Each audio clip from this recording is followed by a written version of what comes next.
sholat.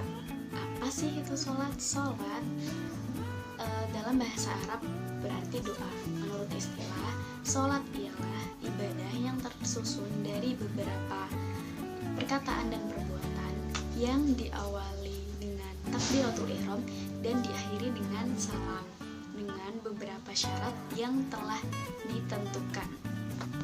Kemudian pengertian sholat fardu. Sholat fardu atau sholat 5 waktu adalah sholat yang diwajibkan bagi kaum muslimin dan muslimat yang sudah balik dan berakal. Syarat wajib sholat fardu seperti apa sih? Syarat wajib sholat yaitu Islam, balik, berakal, suci dari haid dan nifas, telah sampai dakwah atau perintah Rasulullah, melihat dan mendengar, serta jaga. Rukun sholat terdiri dari yang pertama, niat. Apa sih itu niat? Niat yaitu menyengaja melakukan dengan hati. Tempatnya niat itu bersamaan dengan takbiratul ihram. Nah, yang kedua ini takbiratul ihram. Berdiri bagi yang mampu, kemudian membaca Al-Fatihah di setiap rakaatnya. Kemudian membaca surah itu mungkin sunnah ya. Kemudian rukuk, iktidal, melakukan 2 sujud, tumakninah, duduk di antara 2 sujud, kemudian membaca sholawat kepada Nabi, duduk tasyahud akhir, kemudian membaca salam, dan terakhir tertib. Nah, tadi sudah rukun sholat, sekarang sunnah-sunnah sholat. Sunnah-sunnah sholat ada 2, yaitu sunnah ab'ad dan sunnah hay'ah. Sunnah ab'ad diantaranya tasyahud awal, duduk tasyahud awal, membaca doa kunut, berdiri ketika membaca doa kunut, membaca sholawat kepada Nabi setelah doa kunut dan tasyahud awal, dan membaca sholawat kepada keluarga Nabi setelah kunut dan tasyahud akhir. Nah, yang kedua sunnah hay'ah. Sunnah hay'ah terdiri dari mengangkat kedua tangan ketika takbiratul ihram, mengangkat kedua tangan ketika ruku, mengangkat kedua tangan ketika bangun dari ruku, kemudian menaruh tangan kanan di atas tangan kiri, selanjutnya membaca tawajuh, membaca ta'awud, mengeraskan suara pada saat mengeraskan dan mengecilkan suara pada saat mengecilkan, kemudian membaca surah Al-Quran setelah membaca Al-Fatihah, selanjutnya membaca takbir ketika turun karena ruku dan ketika bangun dari ruku, kemudian membaca lafaz sami'allahu liman hamidah. Kemudian syarat sah sholat. Syarat sah sholat diantaranya suci dari hadas, terus sucinya badan, tempat, dan pakaian dari najis, menutup aurat untuk perempuan seluruh tubuh ya, untuk laki-laki dari pusar sampai ke lutut, terus mengetahui waktu sholat duhur, asar, maghrib, isya, subuh, terus menghadap kiblat, dan mengetahui fardunya sholat. Oke, kemudian perkara-perkara yang membatalkan sholat. Pertama, niat memutus sholat. Yang kedua, merasa ragu-ragu bahwa sholatnya telah terputus. Yang ketiga, pergerakan yang banyak, lebih dari 3 gerakan secara terus-menerus, kecuali gerakan kecil seperti gerakan jari ataupun pelupuk mata. Kemudian berbicara dengan sengaja walaupun itu hanya 2 huruf dan secara terus-menerus. Kalau batuk ataupun bersin itu kecuali ya. Terus menambah rukun fi'li di dalamnya, kemudian memasukkan sesuatu ke dalam perut seperti makan dengan sengaja ataupun dengan sengaja, seperti hal-hal yang membatalkan puasa. Kemudian meyakini atau menyangka bahwa kefarduannya sholat itu adalah kesunahannya sholat. Kemudian hadas walaupun tidak disengaja, terkena najis yang tidak dimaafkan, kecuali tidak batal jika seketika langsung dibuang, misal terkena kotoran cicak ya langsung dihempaskan gitu nggak apa-apa. Kemudian terbukanya aurat ya kecuali kalau kena angin besar dan langsung dibalikan atau ditutup kembali, itu nggak apa-apa. Kemudian meninggalkan rukun dengan sengaja. Yang terakhir, merasa ragu-ragu akan niat dari takbiratul ihram. Assalamualaikum warahmatullahi wabarakatuh. Nama saya Fatimah Ahmad, NIM 2519062. Saya akan menjelaskan mengenai sholat Jumat. Pengertian sholat Jumat.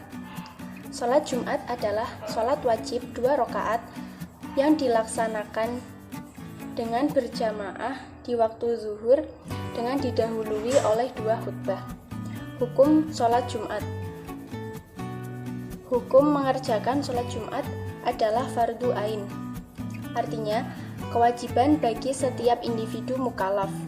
Mukallaf adalah orang yang muslim, baligh, dan berakal, kecuali 6 golongan, yaitu 1. Hamba sahaya atau budak belian, 2. Perempuan, 3. Anak kecil yang belum baligh, 4. Orang sakit yang tidak dapat menghadiri Jumat, 5. Musafir, yakni orang yang sedang dalam perjalanan jauh, 6. Orang yang uzur Jumat, seperti misalnya ketika di tempatnya ada bencana alam ataupun ada bahaya. Kewajiban mengerjakan sholat Jumat.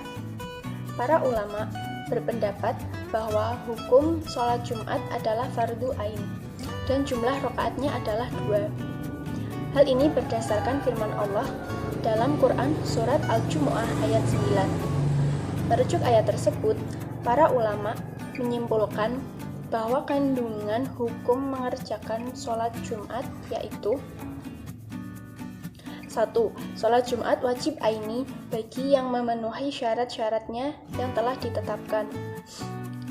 Orang yang meninggalkannya tanpa uzur adalah dosa. 2. Bila sudah dikumandangkan azan Jumat, wajib segera untuk mendengar khutbah dan menunaikan sholat Jumat. 3.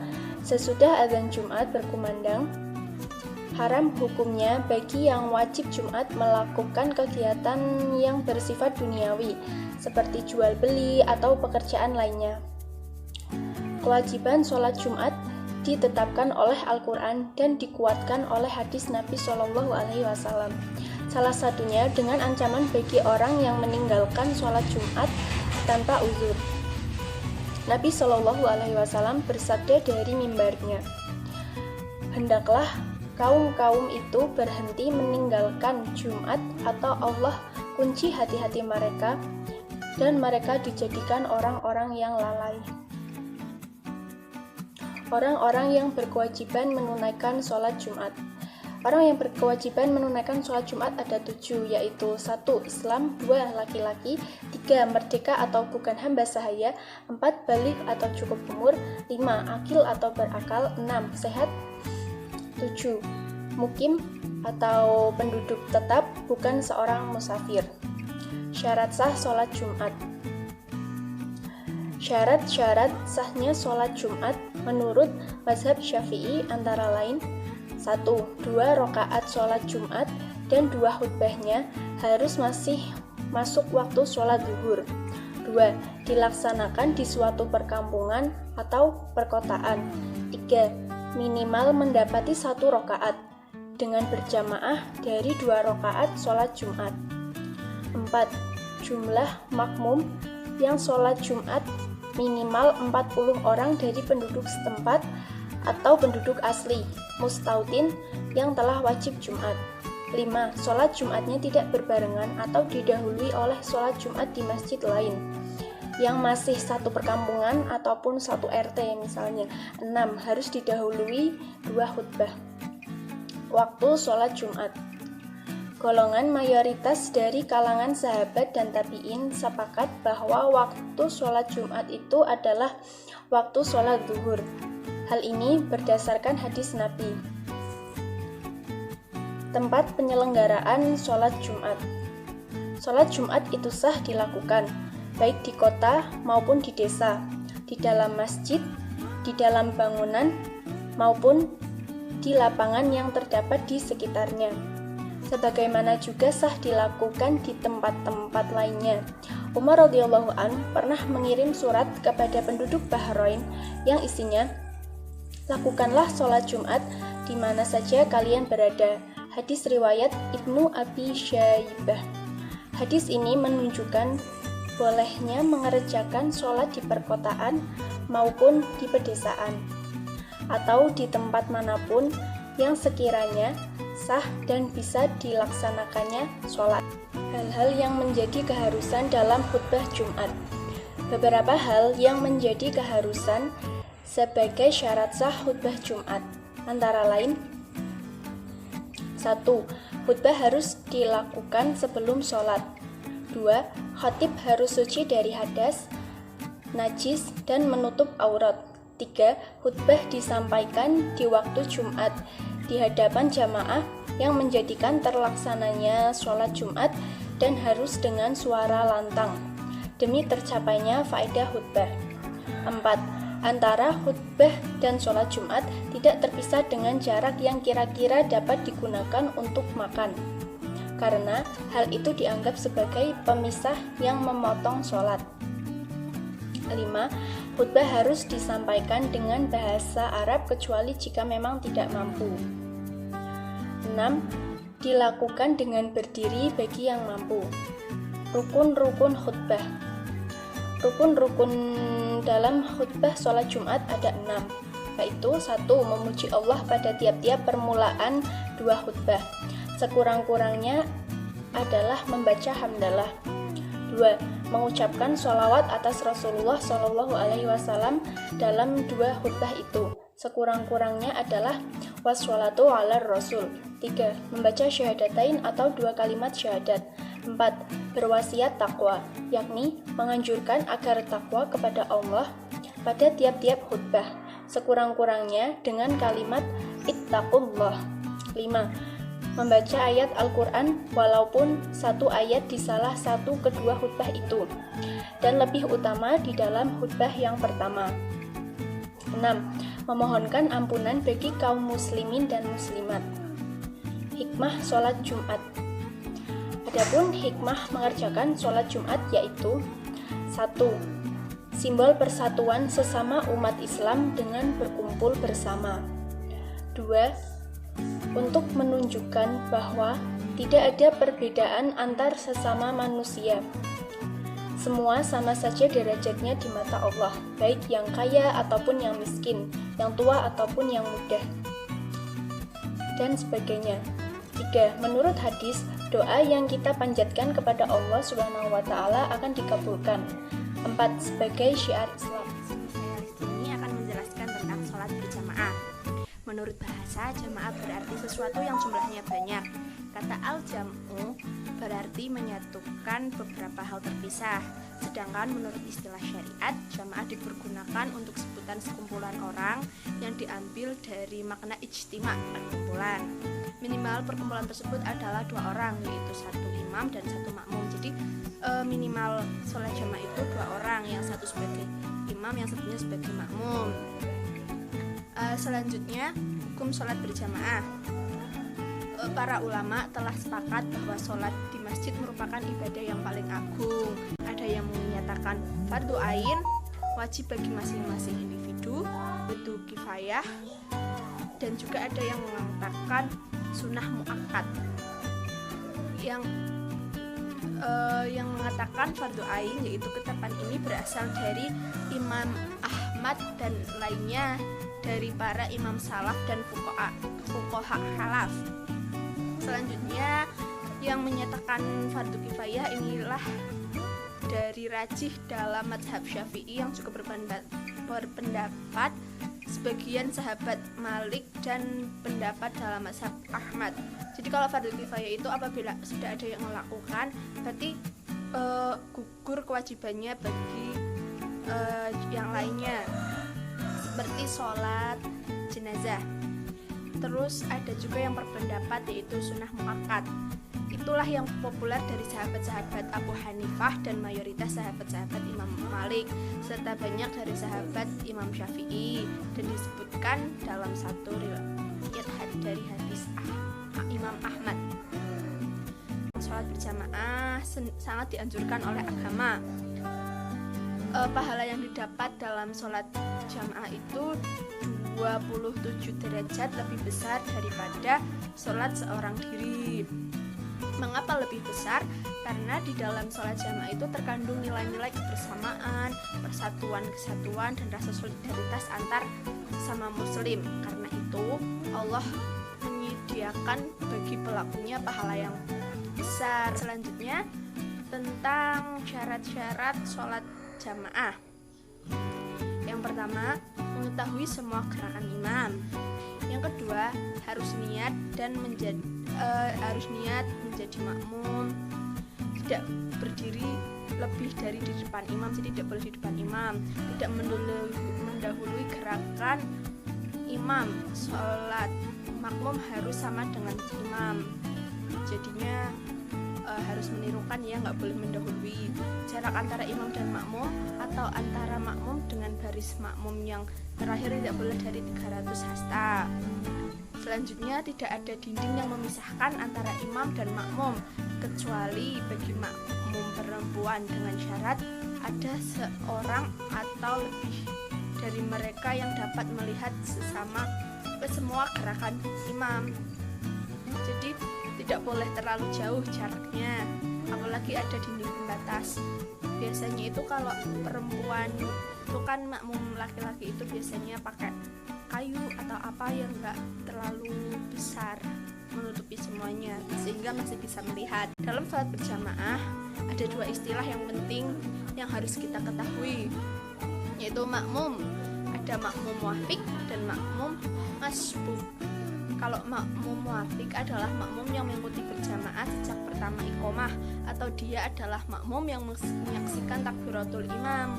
Jadi dia itu makmum dari sejak pertama si imam itu sholat, ya, takbiratul ihram itu udah bersama itu. Terus sedangkan makmum masbuk adalah makmum yang tidak menyaksikan takbiratul ihram dari si imam. Selanjutnya tentang manfaat dari sholat berjamaah. Yang pertama, merealisasikan sholat pada waktunya, karena sholat pada awal waktu merupakan salah satu pekerjaan yang paling mulia, paling disukai oleh Allah. Selanjutnya, merespon muadzin dengan niat sholat berjamaah. Setiap langkah yang diayunkan seorang muslim untuk menegakkan sholat berjamaah terhitung di sisi Allah sebagai pahala dan ganjaran baginya. Nah, pada sholat berjamaah terkandung di dalamnya makna ta'awun a'la birri wa taqwa, yaitu tolong-menolong dalam kebijakan dan takwa, serta amar ma'ruf dan nahi mungkar. Jadi, sholat berjamaah itu memiliki banyak sekali manfaat, dan sudah disebutkan bahwa sholat berjamaah itu ganjaran pahalanya 27 derajat lebih tinggi. Selanjutnya, sholat berjamaah melahirkan rasa kelembutan dan kasih sayang sesama muslim, menghilangkan sifat kesombongan dan besar diri, serta dapat mempererat ikatan persaudaraan seagama, yaitu ukhuwah Islamiyah, terbebas dari sifat nafik dan dari kesalahpahaman orang lain terhadap dirinya yang mengira bahwa ia telah meninggalkan sholat yang pokok. Jadi kan biasanya ada orang yang subudon, oh dia nggak pernah jamaah, mungkin nggak pernah sholat. Jadi kalau kita jamaah kan tahu, oh dia sholat terus gitu. Selanjutnya tentang kesalahan dalam melaksanakan sholat jamaah.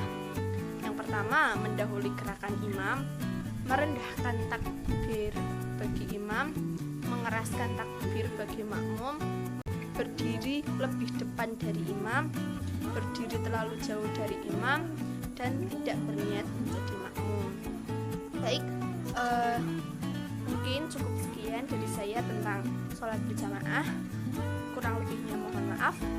Assalamualaikum warahmatullahi wabarakatuh.